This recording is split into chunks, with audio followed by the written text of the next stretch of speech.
25 সালে এসে আপনার স্বপ্ন পূরণ হচ্ছে। জি। যেমন বলেন আপনার বন্ধু 7-8 লাখ ইনকাম করে, না হলে সে 8 মাস পরে এসে আবার কি 60 লাখ টাকা বেতন জায়গা রাখতে দিবে। বেকার মুক্ত ও সমৃদ্ধ বাংলাদেশ গড়ার স্বপ্নযাত্রায় visa information, your trusted visa partner. আসসালামু আলাইকুম রাহমাতুল্লাহ। আমাদের সাথে আমাদের এক ভাই আছেন। ভাই দেশের বাড়ি কোথায়? ওয়ালাইকুম আসসালাম রাহমাতুল্লাহ। আমাদের দেশের বাড়ি স্যার নরসিংদী, রায়পুরা থানা। রায়পুরা থানা, নরসিংদী। আপনার নামটা কি? আমার নাম মোহাম্মদ আনোয়ার হোসেন। কেন আসছেন আজকে আমাদের এখানে আনোয়ার ভাই? স্যার আমি আসছি আজকে আমার ফ্লাইটের টিকেট এবং যাবতীয় কাগজপত্র বুঝে নেওয়ার জন্য। আচ্ছা, যেটা তো বুঝে নিয়েছেন, এটা টিকেট, ভিসা, ম্যান পাওয়ার, তাই তো? জি। আর এটা আপনার আদার্স ডকুমেন্ট সবকিছু তো বুঝে পেয়েছেন ইনশাআল্লাহ। ফ্লাইট কয় তারিখে? ফ্লাইট 3 তারিখ সকাল 8টা। 3 তারিখ সকাল 8টা 20 মিনিট। আমাদেরকে কিভাবে পেয়েছিলেন? আমি স্যার আপনাকে বলবো কি, আমি 2018 সালে ইন্ডিয়াতে গেছিলাম। আচ্ছা বুলেটের জন্য আবেদন করি। তখন থেকে আমি নেট সার্চ করি আর কি। তখন থেকে আপনি দেখে আচ্ছা আচ্ছা, ওই আলহামদুলিল্লাহ। সময় আপনি থেকে ইনফরমেশন নিতাম, কিন্তু অন্য আচ্ছা। কিছুর জন্য দেখতাম না। হ্যাঁ, সত্যি কথা, বিদেশ যাওয়ার জন্য যত ইনফরমেশন লাগে সেটা নিতাম। সেটা নিতেন। তখন আমরা ওপেনলি আসলে মিডল ইস্ট নিয়ে কাজ করতাম না, আমরা ইউরোপ নিয়ে কাজ করতাম। জি, ওই সময় এটাই আমার কাছে সামনে আসছিল তখন। হ্যাঁ হ্যাঁ, আচ্ছা আচ্ছা, ধন্যবাদ ভাই, মনে আছে। সেই শুরুটা আমার যেভাবে ছিল সেই সময় থেকে আপনি আছেন তো। আর এর মাঝে কি আমাদের ভিডিও কন্টিনিউ দেখতেন? ভিডিও কন্টিনিউ দেখতাম, কিন্তু আসলে আমি মাঝখানে দিয়ে বিদেশ যাওয়া বন্ধ করে দিয়েছিলাম। মানে যাবোই না, যেমন পোল্যান্ডে হয় নাই, তারপরে স্লোভাকিয়ার জন্য দিছিলাম, তারপরে আবার আমরা রোমানিয়ার জন্য দিছিলাম, কোথাও হচ্ছে না। অনেক দেশের জন্য দিয়েছেন। 18 সাল থেকে স্বপ্ন দেখে দেখে 5 বছর আগে 25 সালে এসে আপনার স্বপ্ন পূরণ হচ্ছে। জি। কত টাকা লস হয়েছে? লস বলতে সে এখনো বলতেছে আমার টাকা দিবে। কত আনুমানিক? 1.5 লক্ষ টাকা পাবো। 1.5 লক্ষ টাকা। সে আজ কালকে বলছে, এখনো মেসেজ দিছে, কালকে আপনি অ্যাকাউন্ট নাম্বার দিলাম, টাকা দিব কিছু। আচ্ছা তাকে 2 লক্ষ টাকা দিছিলাম, 2.5 লক্ষ টাকা দিছি, 1 লক্ষ টাকা আমি টেক করছি। আচ্ছা, আর বাকি টাকা সে বলতেছে এখনো দিবে। জুতা ক্ষয় হয়েছে কয় জোড়া? এটা তো হিসাব নাই বলে আপনি এখানে আর আসলে আচ্ছা শেষ নেই। অনেক কষ্ট হয়েছে না? জি। তো আরো কথা আছে, আমার এখন তো এটা 4 নাম্বার পাসপোর্ট। 4টা পাসপোর্ট বানিয়েছেন? 15 বছর যাবত আমি ঘুরতে বিদেশ যাওয়ার জন্য। 15 বছর? কয় সাল থেকে? ধরেন আমার ছেলের বয়স কত হবে? তাহলে তো প্রায় 10 সাল থেকে। আর বেশি হবে মনে হয় স্যার। 10 সালের পরে অথবা 10 সালের কম হবে। মানে 15 বছর ধরে ঘুরেও যেতে পারেননি? না। প্রথমে কোন দেশ যেতে চেয়েছিলেন? সর্বপ্রথম পাসপোর্ট করেছিলাম আমার ফুফা থাকতো সৌদি আরবে, এটা হচ্ছে আপনার এমিরেটস আইডিয়া ইয়ে আছে না, ট্যাক্সি আর আছে না, ওইখান থেকে উনি করছিল যাবার নিবে। আমার ট্যাক্সি সৌদি আরবে? জি না না, সৌদি দুবাইতে। দুবাইতে আপনার আরব এমিরেটস ট্যাক্সি, আরব ট্যাক্সি, অনেকগুলো ট্যাক্সি একটা আছে সম্ভবত, ওইটা আসতেছিল। আচ্ছা আচ্ছা, ওখান থেকে করার নেয়নি আমি, আমাকে কারণ আছে উনি বলতে চাই না, জায়গাটা ব্যক্তিগত বিষয়, যে কোনো কারণে আমাদেরকে নেয়নি। আচ্ছা আচ্ছা। এরপরে অন্য দেশের জন্য ট্রাই করছি, এর আগে আবার দুবাইয়ের জন্য ট্রাই করছি, সৌদি আরব, মালয়েশিয়া, সিঙ্গাপুর। মানে তো সব দেশের জন্যই ট্রাই করছেন? আচ্ছা আচ্ছা। আমি একজন ভাই পেয়েছিলাম, উনি বলে যে আমার পাসপোর্টে 6টা দেশের ভিসা লাগানো আছে, আমি এক দেশেও যেতে পারিনি। আমি ইন্ডিয়াতে আপনার 4টা পাসপোর্ট করেছেন, 10 সাল থেকে ট্রাই করেছেন, যেতে পারেননি। তো সেই ক্ষেত্রে বলবো যে যাক, আমরা আপনার কষ্ট কিছুটা হলেও লাঘব করতে পারছি। সত্যি কথা বলবো, আপনারা তো আমার পরের দিন জানাচ্ছেন বিষয় খবর, আমি কিন্তু এর আগের দিনে দেখছি আমার বিষয়টা হয়েছে অনলাইনে। তার মানে সবসময় চেক করতে আছে? প্রতিদিন 2 দিন পর পর আমি চেক করতেছি।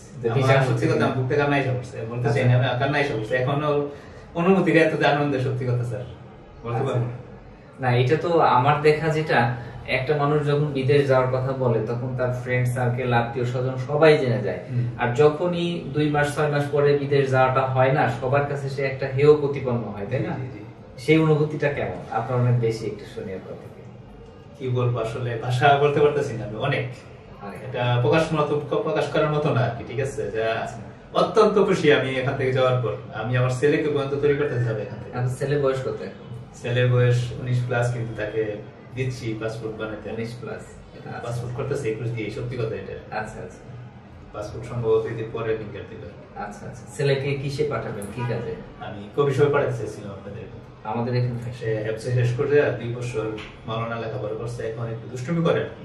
যাওয়া হয় কি গ্রাম থাকলে। এতদিন আমি শহরে ছিলাম, সাভারে থাকতাম, একটা ফার্মেসি ছিল আমার। এখন গ্রামে গেছি, এখন গ্রামে যাওয়ার পর ছেলে তো আসলে অন্যদের সাথে মিশে অন্যরকম হয়ে গেছে। আচ্ছা, এর জন্য লেখাপড়া বন্ধ হয়ে গেছে। আচ্ছা আচ্ছা। সৌদিতে পাঠাবেন, যেহেতু আরবি লাইনে পড়াশোনা করেছে, তার জন্য বেটার হবে না?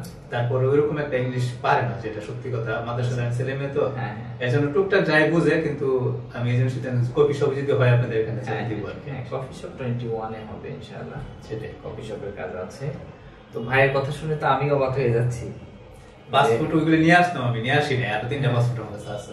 আচ্ছা আচ্ছা, আলহামদুলিল্লাহ স্যার, সত্যি গর্বিত। আমি দোয়া করবো চিরকাল যতদিন বেঁচে থাকবো। আচ্ছা আচ্ছা ভাই, সফলতা তো আমার কাছে চেষ্টা করবো আর কি, বাকি আল্লাহ। হ্যাঁ, এটা সফলতা তো আপনার কাছে। আপনার যেহেতু এত অভিজ্ঞতা, আপনি তো যে কাজে যাচ্ছেন আমাদের মাধ্যমে, এই কাজ সম্পর্কে তো অনেক রিসার্চ করেছেন। অনেক রিসার্চ করছি, আমি নিজের ভেবে চিন্তে এটা দিচ্ছি। আচ্ছা, কেমন ইনকাম হবে মনে হয় যাওয়ার পরে? এখন আমি যদি কাজ করতে পারি তাহলে আশা তো করে অনেক টাকা ইনকাম করতে পারবো। আচ্ছা, যেহেতু ইউরোপের স্বপ্ন ছিল, সেটা এখন দুবাই দিয়ে পূরণ হচ্ছে। দুবাই থেকে ইউরোপ কামাই করা যায়। আমার 2টা বন্ধু আছে, এরা কামাই করে, ওরা অবশ্য কন্ট্রাক্টরি করে। আচ্ছা, অনেক টাকা ইনকাম করে, প্রতি মাসে 7-8 লাখ টাকা কামাই করে। আচ্ছা আচ্ছা, না এরকম তো অনেকেই আছে। আপনি কিছুদিন আগে দেখবেন যে ডক্টর ইউনূস, উনি যখন কাতারে গিয়েছিলেন, উনি কিন্তু যাওয়ার পরে প্রবাসীদের সাথে কথা বলছিলেন। আমার একটা ভিডিও ক্লিপ আমার কাছে আসছিল, সেখানে একজন প্রবাসী বলছেন যে আমি কাতারে আসি 1000 রিয়াল বেতনে, এখন আমার আন্ডারে 12,000 লোক চাকরি করে, তাই না? সবাই তো অল্প একটা অ্যামাউন্ট নিয়ে বিদেশ যায়। যদি সে চোখ কান খোলা রাখে, পরিশ্রম করে, তাহলে একটা অবস্থানে চলে যায়। যেমন বললেন আপনার বন্ধু 7-8 লাখ ইনকাম করে, না হলে সে 8 মাস পরে এসে আবার কি 60 লাখ টাকা বেতন জায়গা রাখতে দিবে। 8 মাস পরে এসে 60 লাখ টাকার জায়গা রাখছে, তাহলে তার একটা ইনকাম কত রুপি সেটা আছে। তারপর দেনা ছিল, এর আগে জায়গা রেখে গেছে, আর 6 লক্ষ টাকা দেনা পরিশোধ করে আবার 60 লাখ টাকা জায়গা রাখছে। আচ্ছা আচ্ছা, তাহলে সে অবশ্যই টাকা ইনকাম করতেছে। এখানে চুরির কিছুই না, চুরির কিছুই না। তাহলে এটা আমরা কিন্তু এইটা বুঝি যেখানে কোনো এজেন্সির আসলে বেশি হাত থাকে না। এজেন্সি জাস্ট একটা হচ্ছে রাস্তা, মাধ্যম। সে আমাকে রাস্তা দেখাই দিল, আমি ওখানে যে কাজ করে ফেলি। হ্যাঁ, আর আমার কর্মস্থলটাকে আমাকে তৈরি করে নিতে হবে। হ্যাঁ, যে যাই বলুক, আমি যদি পরিশ্রম না করি, আজকে আপনি আমাকে পাঠাইছেন, আজকে দুবার টেকছেন, আমি বদনাম করি, তাহলে তো আমার দোষ না, ওদের দোষ না, আমার দোষ। কারণ আমি যদি ভালো করে রেজাল্ট করতে পারি, তাহলে অবশ্যই সে আমাকে 560 লাইসেন্স দিতে পারতো। অবশ্যই লাইসেন্সটা এখন খুবই কম সময়ে হচ্ছে। আমি একটা ভিডিও দিব, 2-3 দিন পরে আপলোড হবে। আমি ট্যাক্সির ক্যাম্পে গিয়েছি, সবার সাথে কথা বলেছি, 39 ডেজে লাইসেন্স পেয়েছে। আলহামদুলিল্লাহ। হ্যাঁ, 14 ডেজে আমাদের ভাই উনি বাইকের লাইসেন্স পেয়েছে, 39 ডেজে ট্যাক্সির লাইসেন্স পেয়েছে।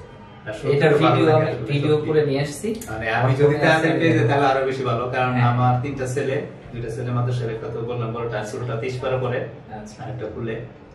মানে আসলে নিজের ফ্যামিলিগত জিনিস অনেকে অভাব আছে, তারপরও আমি চেষ্টা করি দেওয়ার জন্য। কিছু দেনা হয়েছে অনেক টাকা, আমার ছেলের জন্য দেনা করে আমি পাঠাবো। আমি যেহেতু যাচ্ছি, আমি কিন্তু মিনিমাম 6-8 মাস টাকা না দিতে পারি। ছেলেকে পাঠানোর উদ্দেশ্য একটাই, যাতে ছেলে অন্তত বাড়িটা মানে ফ্যামিলিটাকে একটু ব্যাকআপ দিতে পারে। আচ্ছা, ইনশাআল্লাহ আমরাও সহযোগিতা করব আপনার যাওয়ার পরে, পার্ট টাইম কাজের ব্যবস্থা এবং আরো কিছু যদি সুযোগ থাকে করতে পারলে অবশ্যই এটা করব। কারণ আমি আপনার সাথে কথা বলে বুঝেছি দিনদার মানুষ। আপনার বাচ্চাদেরও সবই আরবি লাইনে পড়াশোনা করাচ্ছেন, আপনি নিজে ঠোকর খেয়েছেন 15 বছর, যাকে আল্লাহ পাক কবুল করেছেন, আলহামদুলিল্লাহ। তারপরে আরো একটা কথা বলে, আমি কিন্তু এখান থেকে বই তোলার জন্য তৈরি আসছিলাম। আচ্ছা, বই উঠাই নিবেন? তারপরে আমার ছেলের সিদ্ধান্ত, ছেলে বিদেশ পাঠানোর কোনো প্ল্যান ছিল না আমার। পরে উনি বললো যে আপনি আরেকটা সপ্তাহ দেখেন। আচ্ছা, এই সপ্তাহে দেখেন, না 1 তারিখে এসে আপনি বলে পরের সপ্তাহে বই নিয়ে যায়। আচ্ছা, আমি আগের দিন এসে গেছি, এরপরের দিনে আমি দেখে বিষয় হয়েছে বিকাল 3টার দিকে বসে গেছি। আচ্ছা, এরপরের দিন আমাকে মেয়ে দিয়ে ফোন দিচ্ছে, আপনি তো বিষয় হয়েছে, আপনি আগেই দেখে ফেলেছেন। আলহামদুলিল্লাহ। ভাইয়ের আসলে অনেক গল্প, যা দেখছি যে আমরা যদি গল্প করি আজকে সারাদিন লাগবে। তাহলে সবাই ভাইয়ের জন্য দোয়া করবেন। উনি আজকে বিশ্বাস করেছিল দেখেই এখান থেকে ওনার স্বপ্ন পূরণ হয়েছে। এখন আমাদের সম্পর্কে একটু বলবেন, ভালো খারাপ সঠিকটা বলবেন। আসলে ভালো মন্দ নিয়ে এইসব কিছু, ঠিক আছে? এখন ভাত খাইলে অনেকে বলবে ভাত পরে, আসলে পরে, কিন্তু ওই ভাতটা টোকায় খাইতে হবে, মানে ডান হাত দিয়ে খাইতে হইব, কিন্তু আসলে ভুল ত্রুটি থাকবে। তো ওনাদের মাধ্যমে যে যাচ্ছি আমি, এই বলে না, সত্যি ভালো। কেন ভালো বললাম, আসছি পরে পর্যন্ত আপ্যায়নও ভালো পেয়েছি ইনশাল্লাহ, আর যা বলছে তাই পেয়েছি। তো এখন আলহামদুলিল্লাহ দোয়া করি যাতে অনেক আগে যেতে পারে, এটাই আমার কাছে ভালোবাসা। যতদিন বাঁচবো ততদিন আমি সাপোর্ট দিব আমার তরফ থেকে। আমি জানি না, কিন্তু আমার তরফ আলহামদুলিল্লাহ। আপনি বিদেশে 10 বছর থাকবেন, আপনি কেন, আমাদের যারা আছে, আমাদের নিউ রোলসে ইনশাআল্লাহ 10 বছর আমরা সেবা দিব। এবং আপনি প্রথমে আমাদের অফিসে যখন এসেছিলেন, এবং এখনকার পরিবেশটাকে একটু চেঞ্জ মনে হয়েছে? হ্যাঁ, অবশ্যই অনেক অনেক চেঞ্জ। কি কি চেঞ্জ হয়েছে একটু বলেন। অফিসই চেঞ্জ হয়ে গেছে, দ্বিতীয়ত অফিসের মানুষ অনেক চেঞ্জ হয়েছে। আর স্বাভাবিক, মানুষ যখন উপরে ওঠে তার পরিবর্তন অবশ্যই আসবে, এটা আমি নিজে থেকে দেখছি। আমি বিয়ে করছি অনেক দিন হয়ে গেছে, প্রায় 22 বছর। তো এই অভিজ্ঞতা 22 বছর শহরে আছি, 22 বছর মানুষের সাথে মিশতেছি, এটুকু বুঝতে পারি যে আসলে কোথায় কোথায় গেলে মানুষ কতটুকু পরিশ্রম করলে কোথায় উঠতে পারে। তো আপনারা যারা আছেন ভাইয়ের মুখে তো শুনলেন, আমাদের অফিসে কফির দাওয়াত রইল। আর আমাদের অফিসের এনভায়রনমেন্টটা আপনি আসলেই বুঝতে পারবেন যে কোন লেভেলে আমরা নিয়ে গিয়েছি।